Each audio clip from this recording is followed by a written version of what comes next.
ये पूछा जाता है कि वारदात के तुरंत बाद हम शिकायत क्यों नहीं करते,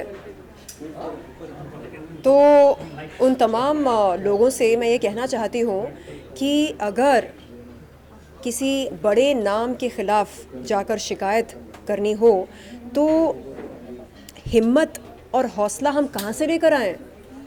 अगर साजिद खान के ख़िलाफ़ जाकर हमें शिकायत करना हो तो हम कैसे करें। उसकी औकात है, वो फ़राह खान का भाई है।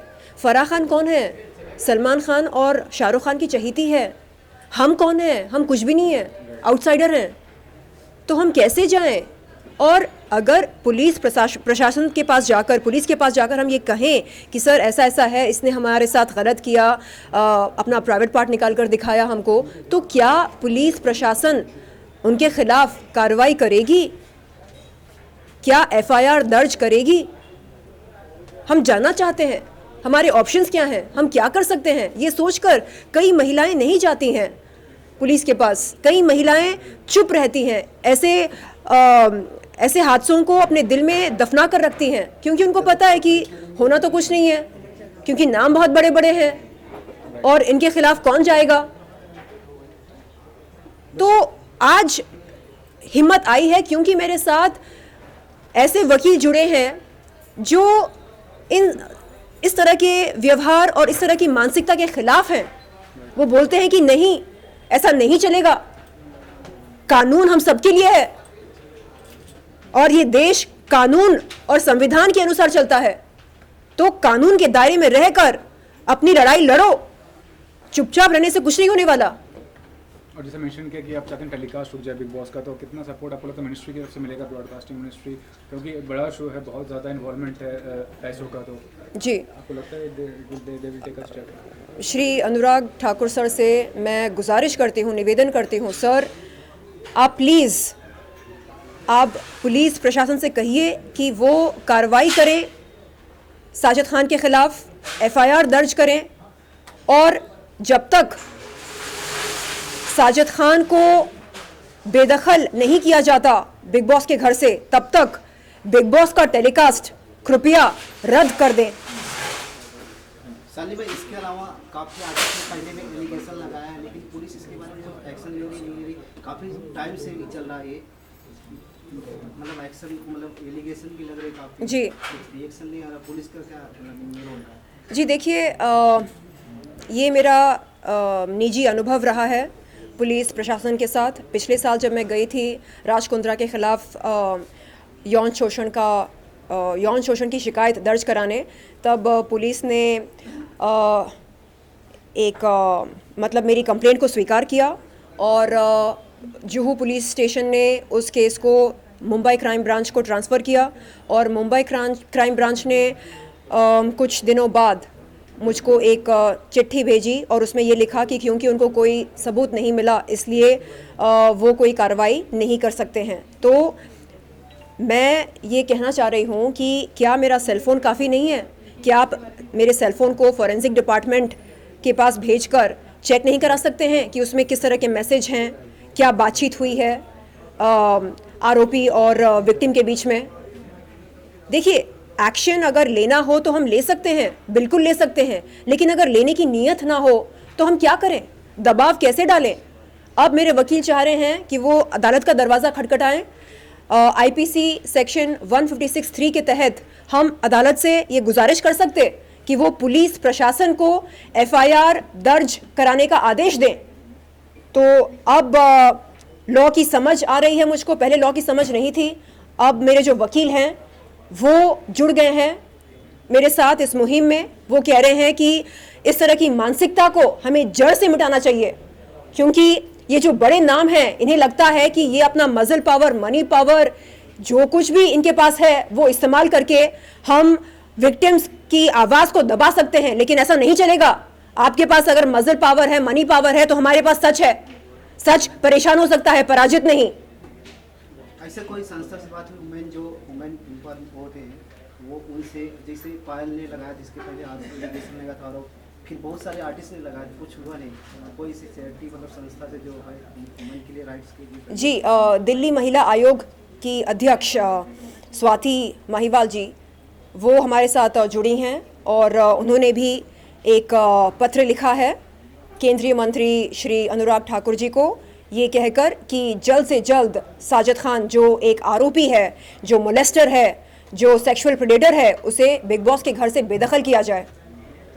सैकड़ों ऐसे साजिद खान जैसे लोग इस देश में पड़े हैं और इस समय मूल प्रश्न ये है कि बिग बॉस जैसे तमाम ऐसे कार्यक्रम जो पैसा पैदा करने के लिए एक ढांचे में शुरू किए गए हैं, सरकार उनके लिए एक नीति बनाए। अगर छोटा सा भी एक कोई परचून की दुकान खोलता है तो उसके लिए भी एक व्यवस्था है, उसको रजिस्ट्रेशन कराना पड़ता है, जीएसटी कराना पड़ता है, एक मापदंड होते हैं। उसके लिए हमारे यहाँ इंस्पेक्टर आते हैं, उसकी नाप तोल करते हैं, कोई नकली तो चीज़ नहीं है। एक और युवा वर्ग को अच्छा बनाने का काम ये इस तरीके का कार्यक्रम कर रहा है कि महिलाओं को एक गलत दिशा में, पुरुषों को गलत दिशा में एक बहुत स्वतंत्रता देने का काम, इसके भी ऊपर एक रेगुलेटरी फार्म होनी चाहिए। और अगर कोई इस तरीके का कार्यक्रम बनाता है तो उसके लिए निर्धारित मापदंड होना चाहिए कि और एक लक्ष्मण रेखा होना चाहिए जिससे देश की अगली पीढ़ी के ऊपर कोई बुरा प्रभाव न पड़े। और इस महिलाओं के सम्मान के लिए पूरे जोर खरोश के साथ में ब्लिट्स खड़ा है, आवाज़ उठाएगा और उनको जेल के दरवाजे तक पहुंचाने के लिए कोई कोर कसर बाकी नहीं रखे। क्या बात, धन्यवाद सर, धन्यवाद सर, जय हिंद। जिस तरीके से संकल्प लिया था और 15 सितंबर को इस बात की घोषणा की थी कि हम इसको 1 महीने के अंदर ऐसी ऊंचाई पर पहुंचाएंगे कि जहां से एक उत्साह बनेगा, एक मोमेंटम बनेगा यात्रा। और आज ये बड़ी प्रसन्नता का विषय है कि बम्बई से ही आज 15 तारीख को, 15 अक्टूबर से ईस्टर्न इंडिया में, नॉर्थ ईस्ट में आसाम में और पश्चिम बंगाल में 2 जगह से इसकी शुरुआत होने की पूरी रूपरेखा तैयार हो गई है। और बहुत जल्दी ही सिने ब्लिट्स का खाका तैयार हो गया, इसके साथ निकलेगा। और हम मराठी वाला भी जो ब्लिट्स है उसकी भी तैयारी बिल्कुल अंतिम चरण में है। बहुत ही शीघ्र ये सारे जो अखबार के साथ एक नए रूप में आपके सामने सारा अखबार आएगा। Thank you sir. Full Singh sir, सबसे पहले आपको बधाई, कैंकुलेशन ब्रिड्स को क्या ब्रांड एम्बेसडर हैं। 1 महीने में आपने जो मुकाम हासिल किया सर, उसके लिए क्या कहना चाहिए? मैंने मुकाम कुछ हासिल ऐसा कुछ नहीं किया, लेकिन चूँकि जो टीम वर्क होता है, हमने अकेले कुछ नहीं किया। हमारे चेयरमैन साहब, हमारे सीईओ साहब, बोहरा साहब और हमारे साथ काम करने के लिए मंजू, नीलम, सब लोगों ने अपना 100% दिया है। और मेरी कोशिश है कि मैंने 3 महीने का टारगेट लिया है। इस 3 महीने के अंदर इस देश का कोई भी ऐसा राज्य नहीं होगा, कोई ऐसा राज्य की भाषा नहीं होगी जिसमें ब्लिट्स नहीं मिलेगा। चाहे वो केरला हो, चाहे आंध्रा हो, हर जगह ब्लिट्स को 3 महीने के अंदर पहुंचा देना है, ताकि 14 जनवरी के बाद जब मैं एक सेमिनार करूं, कार्यक्रम करूं मुंबई में, तो इस देश के हर राज्य से हमारे जो प्रतिनिधि हैं, जो मैनेजिंग एडिटर होंगे, वो पूरी टीम के साथ उस कार्यक्रम में शामिल होंगे। सर, आपने एक इंटरनेशनल शॉर्ट मूवी बनाई है जो कि बहुत बड़े पैमाने पे आज लॉन्चिंग हो। हाँ, मैं उसके सर मूवी के बारे में कुछ बताना चाहिए? नहीं, मूवी की कहानी तो नहीं बता सकता हूँ, वो गलत होगा, लेकिन ये जो शॉर्ट मूवी है ये दर्शाएगा आपको। ये इसका सबसे बड़ी ब्रांडिंग होनी है, ये अभी क्रिसमस डे जो आने वाला है उससे पहले। और बहुत सारे चैनल्स हमसे अप्रोच कर भी रहे हैं, चाहे MX प्लेयर हो, चाहे प्राइम अमेजॉन हो। तो देखते हैं, हम कलाकार हैं, हम तो कोशिश करेंगे 100% देने का। सर, आपने उसमें एक्टिंग किया है, लीड? हाँ, लीड एक्टर हूँ मैं इसमें। हाँ, आपने काफ़ी सीरियल में भी काम किया एज एक्टर। एक्टर तो हूँ, पहले तो एक्टर ही हूँ, लेकिन पहले मैंने कहा था कि जीवन की पहली शुरुआत मैंने पत्रकारिता से ही की थी। सिटी न्यूज़, उस समय ये सब नहीं हुआ करता था, सिर्फ केवल हुआ करता था शहर में। उसी समय से, और देखिए क्या परमपिता परमेश्वर की ऐसी असीम कृपा हुई, भोले बाबा की। दीपक भाई हमारे आज के मित्र हैं, नहीं हमारे चेयरमैन साहब बहुत पुराने मित्र हैं, कि फिर से देखिए बाबा ने मुझे उसी रूप में ला दिया। और इस बार तो चैलेंज है। कल भी मैंने अपने मित्र से बात कर रहा था, संजय जी आसाम से आए, देखिए हमारे पश्चिम बंगाल से आए। मैंने कहा था कि हम लोगों ने जो 50 का जीवन देखा है, तो हमने इंटरवल फिल्म की पाली। अब जो फिल्म चलने वाला है वो क्लाइमैक्स तक जाएगा। तो उसी क्लाइमैक्स के दौर में हम इस ब्लिट्स को, मैं चाहता हूँ कि 3 महीने के अंदर, मतलब 15 जनवरी के बाद जो हमारा कार्यक्रम हो ना, वो अभूतपूर्व हो। देश के सारे पत्रकार को लगे कि एक आदमी जो 30 साल से पत्रकारिता से दूर था, वो अचानक पत्रकारिता में आता है और एक बड़ा आयाम खींचता है। बाकी महादेव करते हो तुम रे बाबा, मेरा नाम हो रहा है, मेरा आपकी कृपा से सब काम हो रहा है। ब्लिट्स इंडिया अपनी पुरानी ग्लोरी को रिटेन नहीं कर रहा, उसके नए आयाम स्थापित करने जा रहा है अगले कुछ महीनों में। 3 से 4 महीनों के भीतर वो एक नया आयाम स्थापित करेगा। यही नहीं है कि हम केवल पिछली ग्लोरी को दोबारा रिस्टेब्लिश करने जा रहे हैं, हम कुछ नए लेवल पे लेके जा रहे हैं ब्लिट्स इंडिया को। और हम पत्रकारिता के भी नए स्टैंडर्ड को इस्टेब्लिश करने जा रहे हैं, जो नॉर्मली बड़ा निगेटिविटी से भरा हुआ है भारतीय प्रिंट मीडिया।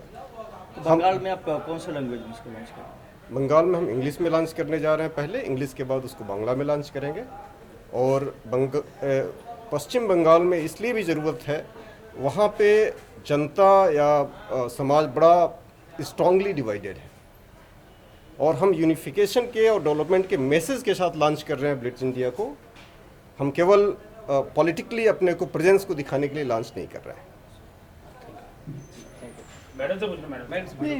पहले सर्कल नॉर्थ ईस्ट तो बहुत सारे हमारे मतलब भारत से कटे हुए राज्य की तरह देखा जाता था, लेकिन जब से हमारे मोदी जी आए, भारतीय जनता पार्टी की सरकार आई, उसके बाद हमारे बहुत सारे विकास काम हमारे असम में भी नॉर्थ ईस्ट में हो रहा है। और ये ब्लिट्स इंडिया के साथ हम लोग जुड़ के जो हमारी विकास के जितने भी कार्य हुए हैं, जो कि वो नेशनल लेवल पे नेशनल वाइड वो नहीं आ पाता है, वो वहाँ हमारे क्षेत्रीय भाषाओं में ही उनका ज़्यादा ये रहता है। इसलिए हम लोग इस ब्लिट्स इंडिया के द्वारा हमारे जो भी विकास के काम हैं उसको हम लोग चाहते हैं कि ये भारतीय स्तर पर सारे लोग उसको देखें, जानें, हमारे नॉर्थ ईस्ट के बारे में जानें। बहुत अच्छे लोग हैं वहाँ के, और हमारा डोनर मिनिस्ट्री स्पेशल एक बनाया हुआ है जो नॉर्थ ईस्ट के विकास के लिए प्रत्येक जितने भी मंत्रालय हैं उसमें का 10% हमारे वहाँ के विकास के लिए लगता है। डोनर मिनिस्ट्री अलग से दिया गया है। इसलिए हमारा जो भी विकास का काम होगा वो ब्लिट्स के द्वारा हम अपने पूरे देशवासियों को दिखाना चाहते हैं। फिलहाल तो हम लोग इंग्लिश में ही अभी शुरू करेंगे, इंग्लिश और हिंदी, लेकिन आने वाले बहुत कम समय में हम लोग उसको आसामीज पेपर में भी उसको कन्वर्ट करेंगे। Thank you. ऐसा है, दीपक जी और पूर्ण सिंह जी के इनके जो कार्य हैं, जैसे प्लान कर रहे हैं, उसको अमली जामा पहनाना मेरा काम है। सो वैसे मैं करता हूँ। न्यूज़पेपर एक वो चीज़ होती है जो देश में क्रांति ला सकती है, और ये जो ब्लिट्स इंडिया न्यूज़पेपर है ये बाकी पेपर से इसीलिए अलग है क्योंकि अगर आप बाकी के न्यूज़पेपर्स उठा के देखेंगे तो उसमें कहीं पे रेप की न्यूज़ आती है, कहीं पे हर टाइप की नेगेटिविटी होती है पेपर में। लेकिन जो ब्लिट्स इंडिया है ये एक ऐसा पेपर है जो देश में हर एक सेक्टर में डेवलपमेंट पे बात करता है। तो हमारे देश में बहुत सारी चीज़ें, बहुत सारी जगह पे, बहुत सारे क्षेत्र में डेवलपमेंट जहाँ पे बाकी है, हम इस पेपर के माध्यम से उस क्षेत्र में डेवलपमेंट लेके आएंगे। तो मैं बहुत लकी हूँ कि मुझे इसका पार्ट बनने का मौका मिला है, और क्योंकि मैं स्पोर्ट्स फील्ड से बिलोंग करती हूँ, मैंने मेरी जीवन का काफ़ी समय स्पोर्ट्स फील्ड में दिया है, तो इस सेक्टर्स को हेड करने का मुझे मौका मिला है। तो मैं डेफिनेटली इस ब्लिट्स के माध्यम से मैं इस देश में जो भी स्पोर्ट्स के लिए डेवलपमेंट है उस पर मैं ज़रूर काम करूँगी।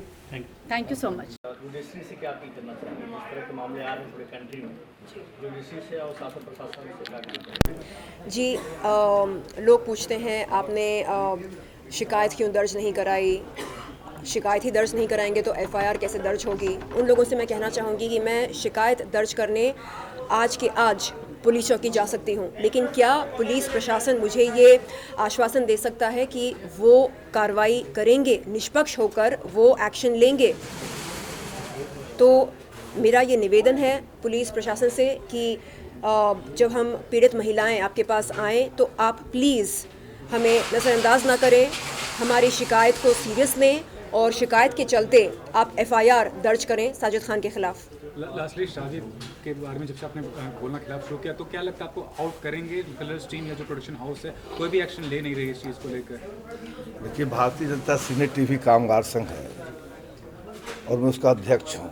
साजिद खान से मैंने भी एक बार लड़ा था शारदा पूजा में, और चूँकि मैं बाहर था भी मुझे पता चला है, तो मैं आपके आप लोगों के माध्यम से ये साजिद खान को और उस चैनल को भी साफ चेतावनी देता हूं कि कल से सरलिन चोपड़ा जी की लड़ाई में हमारा भारतीय जनता सीने टीवी कामगार संघ पूरे दमखम से लड़ेगा। धन्यवाद sir. Last view on it, आप व्हाट वुड यू से, अगर उनको नहीं आउट ये करते तो बहुत बड़ी बात कही सर आपने। मैं हूँ आपके साथ, धन्यवाद। मैं तो इसे लड़ते रहता हूँ, आप देखें लड़ाई लड़ी है कंट्री के लिए, खूब लड़ा हूँ। What is action you want to take? नहीं, बिग बॉस को ये अच्छी तरह से जान लेना चाहिए कि अगर हमारे molester, habitual offender, habitual sexual predator Sajid Khan को अपने घर से बेदखल नहीं करेंगे तो हम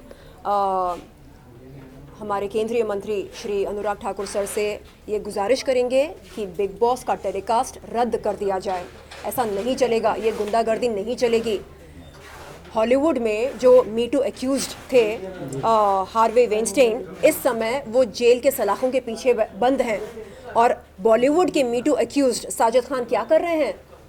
हाँ, बिग बॉस के घर में आराम फरमा रहे हैं। क्या ये सही है? क्या ये हम पीड़ित महिलाओं के मुंह पर एक करारा तमाचा नहीं है? ऐसा करने का हक नहीं है बिग बॉस को।